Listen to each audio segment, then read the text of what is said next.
Olá, estamos percebendo que todos estão muito preocupados com os resultados causados pela pandemia do coronavírus.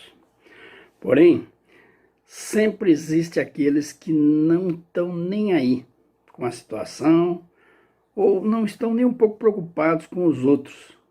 E essas medidas, inclusive que estão sendo tomadas, de isolamento, quarentena, chegam a incomodá-los, né? As autoridades, elas visam o que? Impedir a propagação dessa pandemia. Mas para essas pessoas são consideradas às vezes um incômodo, né?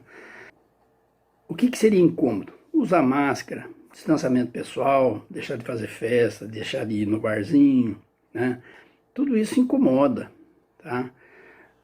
O Código Penal, ele tem uma previsão legal no artigo 268, que trata de crime para aquele que desobedece essa situação. O artigo 268 seria a infração de medida sanitária preventiva.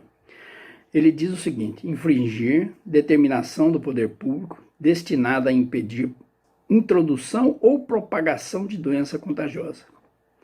Pena de detenção de 1 mês a 1 ano e multa. Visa o legislador salvaguardar o bem coletivo da saúde pública. Por isso, o delito faz parte lá do rol dos crimes do capítulo 3 do título 8º do Código Penal, que trata dos crimes contra a saúde pública, dentre os crimes da incolumidade pública, que garante o quê? A tranquilidade social. A conduta típica desse crime é infringir determinação do poder público, o que pode ser entendido como uma desobediência, uma violação, uma transgressão de uma medida administrativa obrigatória, que visa impedir a introdução, entrada, a penetração ou propagação, espalhamento, difusão de doença contagiosa, que no entender do NUT, né, um grande jurista, são enfermidades que são transmitidas pelo contato imediato ou mediato entre as pessoas, né? A objetividade jurídica ou a tutela jurídica é a incolumidade pública, como eu disse, seria a tranquilidade, a paz pública, tá? Envolvendo aqui o perigo comum resultante da propagação da moléstia contagiosa em face do não atendimento ou omissão quanto às medidas preventivas adotadas pelo poder público. A expressão determinação do poder público, conforme ensina Andreucci, indica que trata-se de uma norma penal em branco, que depende de outra para complementar, né? Qual seria essa determinação do poder público? Então precisa de outra para complementar seu conteúdo.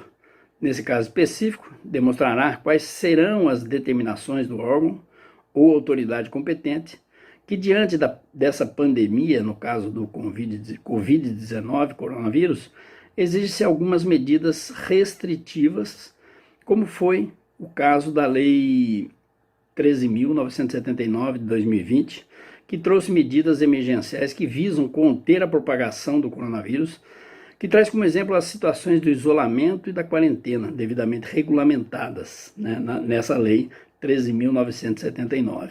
Entre outras, nas situações, essa lei trata do isolamento, da quarentena, define o que seria isso, né, fala da obrigação de realização de exames médicos, de testes laboratoriais, impõe algumas restrições quanto até entrada e saída do país e, né, diversas outras coisas aí que a lei trata.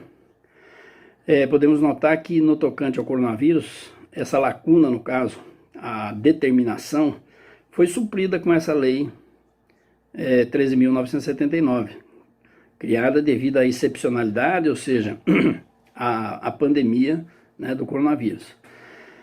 E essa lei, ela também depende de regulamentações, que podem, conforme a manifestação do STF, através da ADI 6341, serem dispostas também pelos estados e pelos municípios. Por isso vemos a existência de decretos expedidos pelos governadores dos estados, ou decretos expedidos por prefeitos municipais, que visam conter, cada um dentro da sua realidade, a propagação do coronavírus, fato este que é corroborado na Carta Magna, ou seja, na Constituição Federal, no artigo 23, inciso 2, que diz: que é competência comum da União, dos Estados, do Distrito Federal e dos municípios. No inciso 2, cuidar da saúde e assistência pública, da proteção e garantia das pessoas portadoras de deficiência.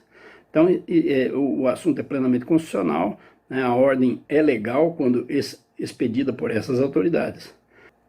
A respeito da excepcionalidade ou temporalidade da lei, o artigo 3º do Código Penal, ele traz a seguinte situação. A lei excepcional ou temporária, embora decorrido o período de sua duração ou cessadas as circunstâncias que determinaram, aplica-se ao fato praticado durante sua vigência. O que quer dizer isso, né? Conforme podemos observar lá na Lei 13.979 de 2020, ela tem prazo de validade, disposto lá no artigo 8º, que estipula que valerá enquanto perdurar o estado de emergência de saúde internacional decorrente do coronavírus. Assim, se uma pessoa for autuada no artigo 268 do Código Penal por descumprir determinação legal da lei acima ou de qualquer regulamento ou norma editada por governador, prefeito, com tal fim, essa venha a findar, ou seja, tem um prazo de validade a lei, né? Ela vem a findar por razões de não haver mais necessidade de qualquer de suas medidas, não se falará em retroagir para beneficiar o réu, pois tinha eficácia na época da sua prisão e estava vigente, né? Então está em total consonância com o artigo 3º do Código Penal brasileiro. A pena prevista para esse crime aqui do 268 é de detenção de 1 mês a 1 ano, de acordo com o artigo 61 lá da Lei 9.099, é considerada infração de pequeno potencial ofensivo. Assim, poderá o autor ser beneficiado com a transação penal e, pelo fato da pena mínima ser inferior a 1 ano, também pode ser beneficiado com a suspensão condicional do processo. Isso tudo está lá no artigo 61 da Lei 9.099 e no artigo 89 da mesma lei, né? O 268 do Código Penal, ele prevê uma majorante em seu parágrafo único, onde é estabelecido que a pena será aumentada de 1/3 se o agente é funcionário da saúde pública ou exerce a profissão de médico, farmacêutico, dentista ou enfermeiro.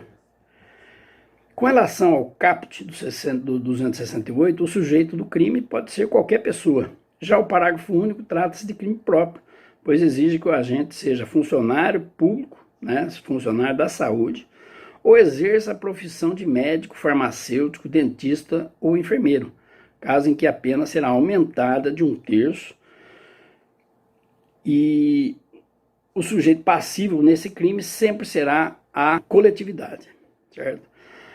A consumação, conforme ensina Rogério Sanches Cunha, ocorre no momento em que é violada, ou seja, desobedecida a determinação da autoridade competente, seja em qualquer de suas condutas hoje previstas, como o uso de máscara, o isolamento dos contaminados,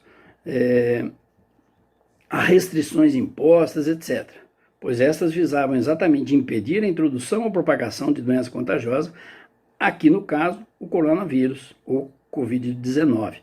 E agindo contrariamente ao determinado, pressupõe que o agente coloca em perigo a coletividade. Tá? A tentativa é possível.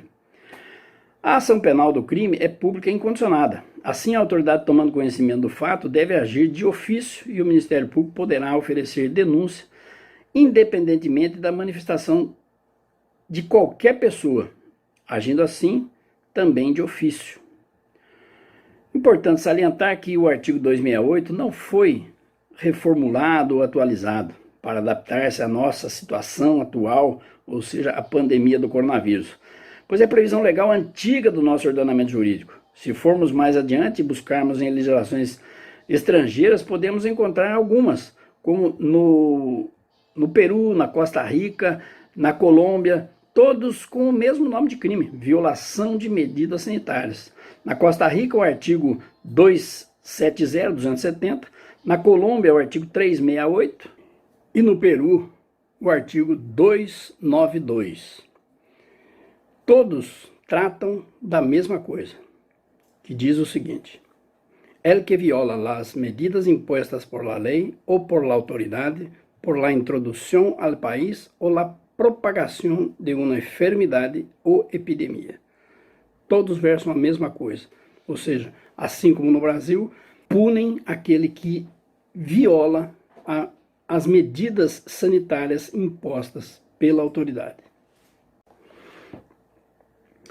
Quanto ao tão discutido direito de ir e vir do cidadão, que vem reclamando aí das restrições e medidas impostas pelas autoridades competentes, temos que observar que, apesar de ser um direito, temos que pensar na supremacia do poder público sobre o privado.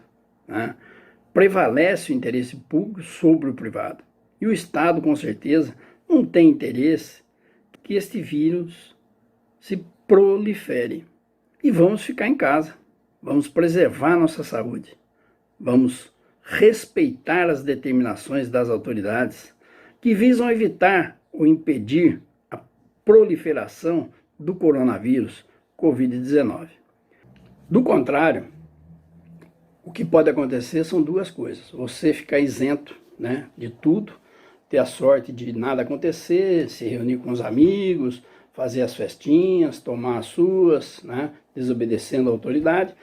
E, por outro lado, pode você ser autuado em flagrante, nos termos do artigo 268, e aí ser conduzido a uma delegacia, que será elaborado um termo circunstanciado, encaminhado ao juizado especial, e, por sua vez, você estará sujeito à aplicação de penas restritivas de direito, ou multa, ou ainda da suspensão do processo, que seriam as consequências lá pré-determinadas na Lei do Juizado Especial, Lei 9.099 de 95. Vale ressaltar que o coronavírus é altamente contagioso e pode ser fatal.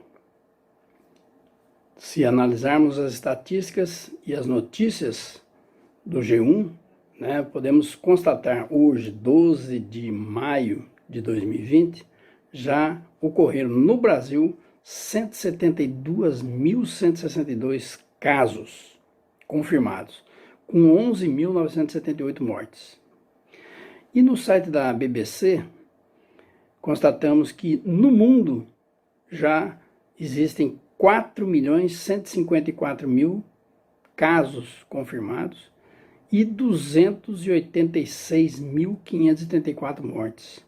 Claro que tem muita gente que já se recuperou, mas estamos querendo demonstrar aqui a letalidade do vírus, com todas essas mortes aí, 286.534 no mundo.